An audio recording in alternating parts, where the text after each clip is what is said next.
আসসালামু আলাইকুম আমার প্রিয় শিক্ষার্থীবৃন্দ। আজ দ্বিতীয় দিনের মতো তোমাদের সঙ্গে ক্লাস নিতে এসেছি আমি। আজ আমাদের আলোচ্য বিষয় কবি দিলওয়ারের লেখা একটি কবিতা, রক্তে আমার অনাদি অস্থি।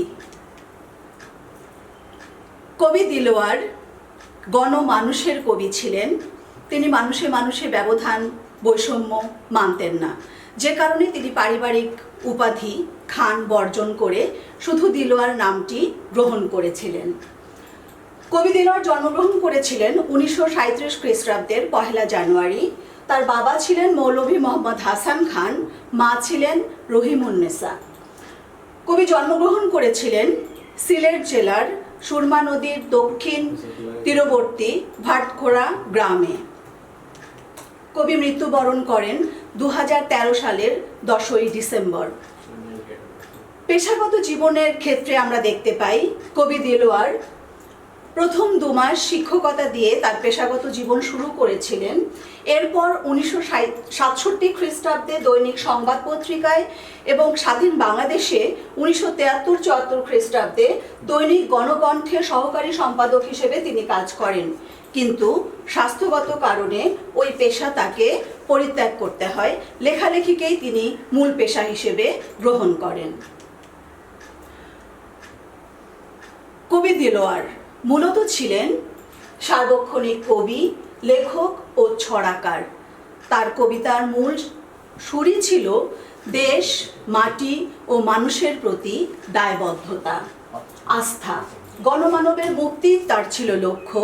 ধনী দরিদ্র, উঁচু নিচু, ভেদাভেদ বৈষম্যহীন সুস্থ একটি সমাজের স্বপ্ন তিনি দেখেছিলেন। এজন্যই সাধারণ মানুষের কাছে তিনি গণমানুষের কবি হিসেবে সমধিক পরিচিত ছিলেন। তার প্রথম প্রকাশিত কাব্যগ্রন্থ জিজ্ঞাসা, এটি প্রকাশিত হয়েছিল 1953 খ্রিস্টাব্দে।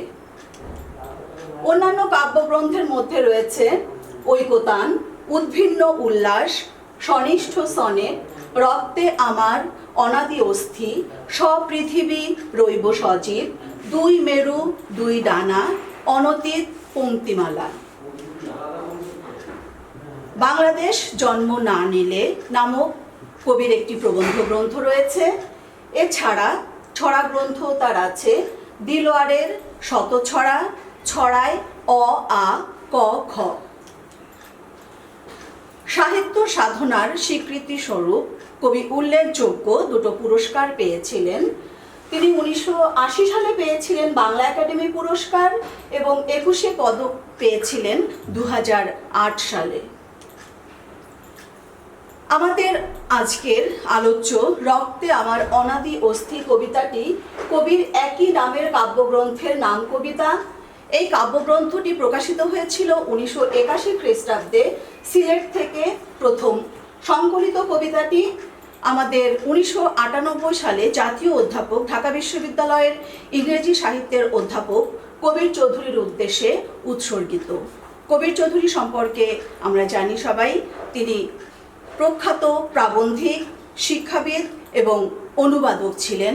আমাদের শহীদ বুদ্ধিজীবী মুনির চৌধুরীর বড় ভাই ছিলেন তিনি। রক্তে আমার অনাদি অস্থি কবিতার মূল বিষয়বস্তু, নদীমাতৃক বাংলাদেশের প্রান্তিক জনশ্রেণীর কবি হিসেবে দিলওয়ার এই কবিতায় বাঙালির সংগ্রামশীল জনজীবনের চিত্র প্রত্যক্ষ করেছেন। বিভিন্ন নদ নদী এদেশের জনজীবনকে সমৃদ্ধ ও বিচিত্র ঐশ্বর্যমণ্ডিত করেছে। নদী যেমন উত্থান পতন ভাঙা গড়ার মধ্য দিয়ে এগিয়ে যায় সামনের দিকে, সমস্ত প্রতিবন্ধকতাকে অতিক্রম করে। আমাদের বাঙালি জাতীয় ঠিক তেমনিভাবে এই নদীগুলোর কাছ থেকেই শিখেছে কিভাবে বিদেশি শাসক শোষকের বিরুদ্ধে লড়াই করে নিজের অস্তিত্বকে সুপ্রতিষ্ঠিত করতে হয়। প্রিয় শিক্ষার্থীবৃন্দ, তোমরা জানো যে তোমাদের শব্দার্থ, মূল পাঠ, পাঠ পরিচিতি এগুলো বিভিন্ন জায়গা থেকে প্রশ্ন হতে পারে। লাল রং চিহ্নিত অংশগুলো বিশেষভাবে তোমরা একটু খেয়াল করবে, শব্দের বানান, বাক্য গঠন সবকিছু মিলিয়ে। আমরা এখন চলে যাচ্ছি পাঠ পরিচিতি অংশে। রক্তে আমার অনাদি অস্থি কবিতায় তিলোয়ার সাগর দুহিতা ও নদীমাতৃক বাংলাদেশের বন্দনা করেছেন এবং গণমানবের শিল্পী হিসেবে নিজের প্রত্যয় ও প্রতিশ্রুতি ঘোষণা করেছেন। তোমরা খেয়াল করো, সাগর দুহিতা শব্দটি, দুহিতা শব্দের অর্থ কন্যা, সাগর দুহিতা মানে সাগরের কন্যা। বাংলাদেশে 230টির বেশি নদ নদী আছে। এই নদী বিধৌত বাংলাকে নদীমাতৃক বাংলাদেশ বলছি এবং সাগর কন্যা বলছি আমরা, এবং গণমানবের শিল্পী বলছি কবি দিলওয়ারকে, যিনি নিজের অঙ্গীকার এবং প্রতিশ্রুতি ঘোষণা করেছিলেন সাধারণ মানুষের কথা তিনি তার সাহিত্যকর্মে সারা জীবন ধরে বলে যাবেন। কবি বলেছেন, এই বাংলায় জীবনরূপ যেসব নিরন্তর নদী বয়ে চলেছে, গণশিল্পীর তুলি হাতে সেই বিচিত্র জীবনেরই তিনি রূপকার। তবে বহমান জীবন এখানে বাধাহীন নয়, প্রবহমান নদীর বাঁকে বাঁকে পাতা রয়েছে মৃত্যুর ফাঁদ। কিন্তু কবি একথা জানাতে ভোলেন না যে নানা ফাঁদকেও অতিক্রম করে কবি তার স্বপ্নকে বিশাল বঙ্গোপসাগরের শক্তির কাছে আমানত রেখেছেন। এই শক্তি সাগরের ঘূর্ণমান ভয়ালো জলরাশির মতো তার ক্রোধকে শক্তিমান করেছে। আর এই ক্রোধ কেবল কবির একার নয়, সমগ্র জনগোষ্ঠীর যেন সম্পদ, তথা এই বঙ্গোপসাগরের তলদেশে লুকায়িত যে সর্বশক্তি, সেটা সমস্ত বাঙালির প্রতিবাদকে মূর্ত করে তুলেছে। এ কারণেই কবি এগুলোকে সম্পদ বলছেন। এ কারণে বিদেশি নরদানবের আগ্রাসন, বিদেশি শাসক শোষকের নির্যাতন, অত্যাচার কোনো কিছুই বাঙালি জনগোষ্ঠীকে দমাতে পারে না। বিদেশিরা হয়তো জানেই না, আবহমান ছুটে চলা নদীর মতোই নিজের অস্তিত্বে কবি ধারণ করে আছেন ওই জাতিসত্তার শোণিত ও অস্থি। কবিতাটি মধ্যম লয়ের কবিতা, মাত্রাবৃত্ত ছন্দে রচিত। প্রতি পংক্তি বা লাইন 6 মাত্রার পূর্ণ পর্বে এবং 2 মাত্রার অপূর্ণ পর্বে বিন্যস্ত। কবিতাটি পড়ার আগে আমরা বিশেষ কতগুলো বানান খেয়াল করব। কর্ণফুলী, রেফের পরে মূর্ধন্য ন হবে তৎসম শব্দ, লয়ে দীর্ঘইকার। কর্ণফুলী, গণমানব, অস্থি, প্রাণস্বপ্ন, সুবর্ণ, জলে একটি বফলা আছে, স্বজনে একটি বফলা আছে। বঙ্গোপসাগর, বঙ্গ যোগ উপসাগর, বঙ্গোপসাগর, ওকারটা ও গতে খেয়াল রাখতে হবে। ঘূর্ণি, ক্ষয়ে দীর্ঘ উকার, মূর্ধন্য নয় রেফ। মারণ মেলা, হননকাল বলতে যেটাকে বোঝায়, সেই মারণ, মরণ বানানেও মূর্ধন্য ন, মারণ বানানেও মূর্ধন্য ন। আর বিশেষ করে পাঠ পরিচিতি অংশ থেকে তোমাদের 3টি শব্দের দিকে খেয়াল রাখতে হবে। সাগর দুহিতা আমি আগেই বলেছি, সাগরের কন্যা, শোণিত, রক্ত, অস্থি, হাড়। কবিতাটির নাম রক্তে আমার অনাদি অস্থি। এবার আমরা প্রিয় শিক্ষার্থী মূল টেক্সটে চলে আসছি। কবি কবিতার শুরুতেই নদীমাতৃক বাংলাদেশের নদীগুলোর কাছ থেকে আশীর্বাদ চাইছেন। যা কিছু শুভ, যা কিছু ভালো, যা কিছু বাঙালির জাতিসত্তাকে গঠন করেছে, তাই কবি চাইছেন আমাদের প্রধান নদীগুলোর কাছ থেকে। আমরা দেখতে পাচ্ছি কবিতার শুরুতেই কবি চাইছেন পদ্মার কাছ থেকে, চাইছেন যৌবন, তারুণ্য, যা একটি দেশের জাতীয় অগ্রগতির প্রতীক। পদ্মা তোমার যৌবন চাই, যমুনা তোমার প্রেম, সুরমা তোমার কাজল বুকের পলিতে গলিত হেম। আমরা এই 4টি লাইনের ব্যাখ্যাটা যদি করি, পদ্মার কাছ থেকে তারুণ্য চাইছেন, যা দিয়ে কবিতার দেশটাকে গড়তে চান। যমুনার কাছ থেকে প্রেম চাইছেন, বাঙালি অতিথি পরায়ণ, বাঙালি মানবতাবাদী, মানুষকে ভালোবেসে তারা কাছের করে নিতে পারে। সুরমা নদীর তীরেই কবি জন্মেছিলেন। সেই নদীর যে কাজল বুক, মাতৃর মমতা দিয়ে ঘেরা যে কাজল বুক, তার কাছ থেকে তিনি চাইছেন আমাদের ফসলি জমির উর্বরা শক্তি বৃদ্ধির জন্য পলি মাটি। সেই পলি মাটিকে কবি হেমের মিশ্রিত তুলনা করছেন। হেম শব্দের মানে হচ্ছে সুবর্ণ, সোনা। পলি মাটির যে রং, সেই রংটাকে কবি সোনা মিশ্রিত পলি মাটি বলছেন, যা আমাদের বাংলাকে শস্য পূর্ণ করে তুলেছে। পদ্মা, যমুনা, সুরমা, মেঘনা, গঙ্গা, কর্ণফুলী, তোমাদের বুকে আমি নিরবধি, গণমানবের তুলি। আর এই নদীমাতৃক বাংলাদেশের বুকে কবি গণমানবের কথা, তথা প্রান্তিক জনগণ, উপেক্ষিত, বঞ্চিত, অবহেলিত যে সাধারণ মানুষ, তাদের একজন হয়ে তাদের কথাই কবি তার সাহিত্যে শিল্পে তুলে ধরবেন। সেই অঙ্গীকার, সেই প্রত্যয়, সেই প্রতিশ্রুতি তিনি আমাদেরকে দিচ্ছেন। এবং এখান থেকে তোমরা খেয়াল করবে যে এই কবিতায় 6টি নদীর নাম উল্লেখিত হয়েছে। ভালোভাবে মনে রাখতে হবে, পদ্মা, যমুনা, সুরমা, মেঘনা, গঙ্গা এবং কর্ণফুলী। কত বিচিত্র জীবনের রং চারদিকে করে খেলা, মুগ্ধ মরণ বাঁকে বাঁকে ঘুরে কাটায় মারণ বেলা। নদীমাতৃক বাংলাদেশে বিভিন্ন শ্রেণী, জাতি, ধর্ম, বর্ণ, পেশাগত বিভাজন আছে মানুষের মাঝে। এই বিচিত্র জীবন, বহুমাত্রিক জীবনকেই কবি বলছেন বিচিত্র জীবনের রং, চারদিকে খেলা করছে, মুগ্ধ মরণ বাঁকে বাঁকে। আর এই সেই নদীমাতৃক বাংলার মানুষের জনজীবন উত্থান পতন ভাঙা গড়ার ইতিহাসে গড়া, যেখানে প্রতি পদে পদে মরণের ফাঁদ পাতা। এবং সে কারণেই কবি বলছেন মুগ্ধ মরণ বাঁকে বাঁকে ঘুরে কাটায় মারণ বেলা। মারণ বেলা শব্দের অর্থ হননকাল, মৃত্যুকাল যেটা আমরা বলতে পারি। তো সেই হননকাল বা মারণ বেলা প্রত্যেকটা মুহূর্তে আমাদের মৃত্যুর মুখোমুখি হয়ে লড়াই করে নিজেদের অস্তিত্বকে টিকিয়ে রাখতে হয়। তথা আমাদের পূর্বপুরুষদের কথা তোমরা যেটা জেনেছো, আবু জাফর ওবায়দুল্লাহর লেখা আমি কিংবদন্তির কথা বলছি কবিতায়, সেখানে যে পূর্বপুরুষ প্রতি মুহূর্ত সংগ্রাম করে নিজের অস্তিত্বকে টিকিয়ে রেখেছিলেন, এখানে কবি দিলোয়ারও সেই সংগ্রামী বাঙালি পূর্বপুরুষের কথাই বলছেন। রেখেছি আমার প্রাণ স্বপ্নকে বঙ্গোপসাগরে, ভয়াল ঘূর্ণি সে আমার ক্রোধ উপমা যে তার নেই। যুগে যুগে আমাদের বাঙালি বিদেশি শক্তির দ্বারা শোষিত হয়েছে, শাসিত হয়েছে, নিগৃহীত হয়েছে। এবং সেই পূর্বপুরুষ সংগ্রামশীল বাঙালি কখনোই হার মানতে শেখেননি। তাদের বুকে যে শক্তি, সাহস, যে সংগ্রামী চেতনা, সেটাকেই কবি বলছেন আমাদের প্রাণ স্বপ্ন।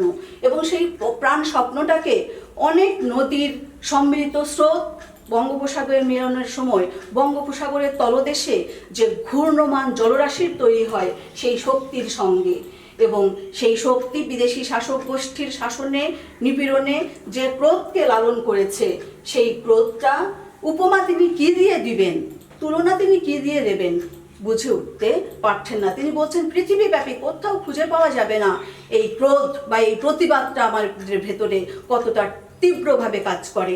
একমাত্র তুলনা করা যায় বঙ্গোপসাগরের তলদেশে সেই ঘূর্ণমান জলরাশির সঙ্গে।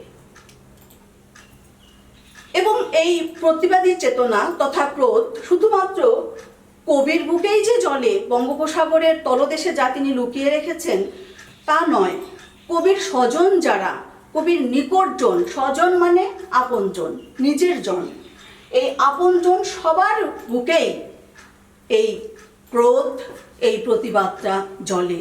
এই লাইনটাকে ব্যাখ্যা করব আমরা খুব ভালোভাবে, যে এই ক্রোধটা জ্বলে আমার স্বজন গণমানবের বুকে। এই গণমানব প্রান্তিক জনগণ, আমি তোমাদেরকে আগেই জানিয়েছি, যারা যুগে যুগে বঞ্চিত হয়ে এসেছে, নিগৃহীত হয়ে এসেছে।